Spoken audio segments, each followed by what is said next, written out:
Bonjour. Robert Laffont, bonjour. Bon Stéphane, bonjour. On vous connaît, vous êtes un entrepreneur prolifique. Hein. Vous avez créé un groupe média de presse de petites annonces entre particuliers, et puis vous avez fait coter sur Euronext, et vous avez revendu. Et maintenant vous lancez sur le Bitcoin. Alors, pas de Bitcoin justement, sur l'Ethereum, tout à fait. Effectivement, alors j'ai quelques heures de vol en domaine d'entrepreneuriat, effectivement. J'ai mon tableau de presse, ensuite entreparticulier.com que j'ai coté en bourse donc en 2007, puis aujourd'hui donc l'immobilier va pas mal. Les perspectives pour le futur ne sont pas brillantes, et donc j'ai décidé de transformer cette société en Ethereum Treasury Company, c'est-à-dire qu'en fait je mise sur le futur de l'Ether, à la différence du Bitcoin, tout simplement parce que l'Ether, à la différence du Bitcoin, donc va servir donc à l'infrastructure donc de la blockchainisation, tokenisation donc des actifs, numérisation donc de la finance. C'est un peu comme du pétrole numérique. Ouais. Donc la stratégie est très simple. Nous levons des fonds, nous achetons de l'Ether et nous misons sur la hausse donc future de l'Ether dans les prochaines années, parce que l'Ether, à la différence donc du Bitcoin, sert justement à alimenter cette infrastructure.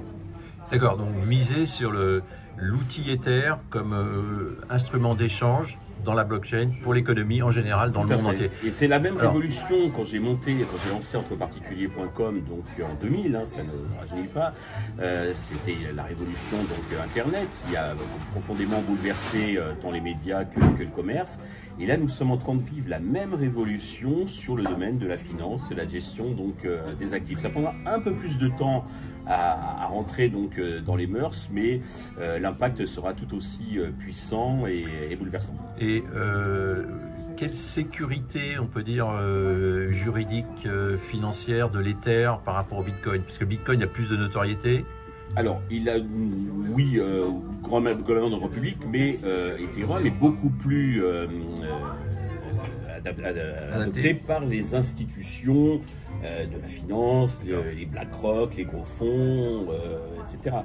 Encore une fois, parce qu'ils voient, là aujourd'hui, on a même un espèce d'arbitrage, un déplacement donc des fonds qui vont du Bitcoin, qui vont vers l'Ethereum pour cette raison. Donc alors là, ce qu'il faut dire, c'est que votre boîte, votre entreprise qui est cotée sur Euronext Growth, va s'appeler donc Ethereum. On a fait un petit jeu de mots amusant. Ouais. E-T-H-E-R-O. Voilà, c'est un peu l'Ether et l'Hero, bien sûr. Donc ça y est, c'est disponible. On peut prendre des actions Ethereum sur. Tout à fait. En fait, c'est la suite d'entreparticulier.com qui se transforme donc en Ethereum. On a le même code easing, le même Nemo. Euronext Growth Paris. Et donc l'entreprise Ethereum va racheter des. Oui, là on a Ethereum. déjà. J'ai commencé donc à amorcer donc le financement, quelques millions. On a levé donc des fonds, et puis là nous allons continuer. Aujourd'hui, nous avons 3122 Ethers. Et nous avons un objectif. En fait, vous misez sur la hausse de l'Ether. Aujourd'hui, l'Ether est à peu près un petit peu au-dessous de 4000. On a tapé la TH depuis 2021 récemment.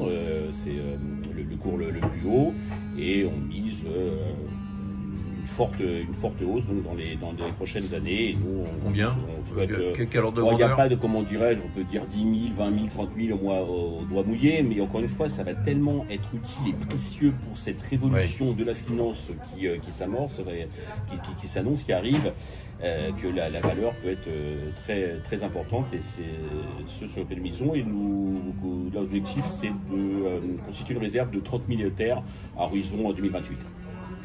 Donc les investisseurs qui sont intéressés par votre démarche peuvent bénéficier de ce gain. Tout à fait. L'avantage, c'est que plutôt que de stocker, là, ils pourraient très bien acheter des Ethers sur les wallets, etc. C'est assez compliqué pour on va dire le grand public.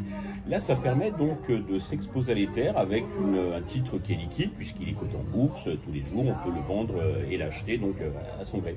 Et votre cours est à combien aujourd'hui? On est autour de entre 4,50 et 5 euros. D'accord. Et vous allez avoir une politique de dividende?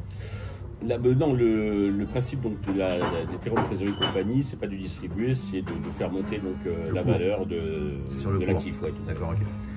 Bon, ben, on va regarder ça très bien. Alors, vous êtes devenu un spécialiste, vous avez animé Investisseur TV également. Vous êtes un spécialiste de la finance, finance d'entreprise et Bitcoin et Ethereum. Je touche à tout. Comment est-ce que la France est dans le coup là sur parce que Trump aux États-Unis s'investit énormément pour faire des États-Unis le pays leader du Bitcoin. Comment vous voyez les choses en France? Non, pas du tout. C'est le gros problème en France et en Europe. Est-ce qu'il y a un blocage, donc un frein de la part de la Banque centrale européenne. Et justement, le gros problème, c'est qu'il y a aussi les stablecoins, qui sont adoptés sur le dollar. Et on risque en fait demain, avec justement cette transformation donc, de la finance, de payer en dollars, parce que les stablecoins étant adossés sur le dollar, en Europe, les transactions se feront avec un sous-jacent qui est américain et non pas européen. On va rester encore dans une dépendance, on va accentuer. Et là, elle est très forte là, cette fois-ci. Là, il faudrait faire des stablecoins adossés à l'euro. Mais si la Banque centrale bloque et donc va à tout prix imposer son euro numérique. Ils veulent pas le faire. Non, bien sûr. Ils veulent imposer l'euro numérique et personne ne veut, dans les échanges, c'est pas l'euro numérique qui va s'imposer. Ils vont le faire quand, l'euro numérique? Voilà, ils essayent. Oui, mais il serait temps qu'ils se dépêchent parce que... Ah oui, mais personne n'en veut, donc... Et pourquoi d'après vous? Parce que tout le monde est... c'est un peu, comment dirais-je, le symbole donc, c'est très politique. De Bruxelles, de l'Union européenne. Qui joue les États-Unis, en fait.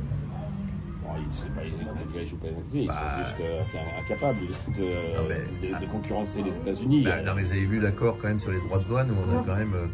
On s'est engagé en annexe à investir 700 milliards dans l'énergie américaine. Il manque de capacité, de force, de courage. Enfin là, c'est plus que du courage, c'est carrément de la collaboration avec. Presque. Non, mais collaboration au sens littéral du terme, c'est-à-dire que c'est le problème. On favorise les intérêts américains. Bah oui. Ouais. Donc vous les stablecoins, c'est une chose. Vous êtes sur l'Ethereum, qui est pour vous, qui a un potentiel énorme par rapport au Bitcoin. Et vous êtes convaincu que ça va exploser dans les mois et les années qui viennent? Oui, sinon je ne serais pas dans cette aventure. J'ai plusieurs heures de vol, j'ai plusieurs opportunités. Et celle-ci, vraiment, je m'y consacre à France. Vous êtes ce qui est intéressant avec vous, Stéphane, vous êtes un entrepreneur, on se connaît bien, vous êtes un entrepreneur indépendant, vous êtes libre. Oui. Et vous êtes mobile, c'est ça qui est bien. Comment, un dernier mot peut-être sur l'économie française, sur les économies des entrepreneurs. Qu'est-ce que vous dites aux entrepreneurs aujourd'hui qui sont un petit peu quand même non pas découragés, parce qu'un entrepreneur ça se décourage pas, mais je leur dis de s'accrocher parce qu'ils n'ont pas le choix, c'est eux qui portent le pays et voilà, on n'a pas le choix, il faut se battre. Vous êtes allé au MEDEF là, récemment à Roland-Garros. Vous trouvez que le MEDEF est suffisamment en pointe, suffisamment combatif par rapport aux politiques? Non, il est trop consensuel, mais bon, il est dans son rôle, il fait un peu le go-between. Voilà, on n'entend pas assez les chefs d'entreprise quand même. Non, ils ont peur de, comment dirais-je, de parler, ils ont peur de dire ce qu'ils pensent, c'est dommage parce que c'est encore une fois, c'est eux qui supportent le pays. On n'entend pas assez nos entrepreneurs, hein. Vous avez fait Investisseur TV, moi j'ai fait Entreprendre, on a créé des caisses de résonance. Ils devraient prendre la parole et dire vraiment ce qu'ils pensent et ne pas être aussi timorés qu'ils le sont, même si je peux comprendre que des fois ils ont des intérêts, enfin des contraintes économiques, mais ceux qui peuvent parler devraient avoir le courage de le faire. Merci Stéphane. Donc Hétéro sur Euronext Growth, une belle initiative pour relancer un petit peu Euronext, pourquoi pas, hein, et faire qu'Euronext... Il faut des belles histoires en bourse, il en manque, et celle-ci, je pense, en est une. C'est un beau pari qu'on vous souhaite. Merci Robert. Merci. À très bientôt en direct, comme d'habitude.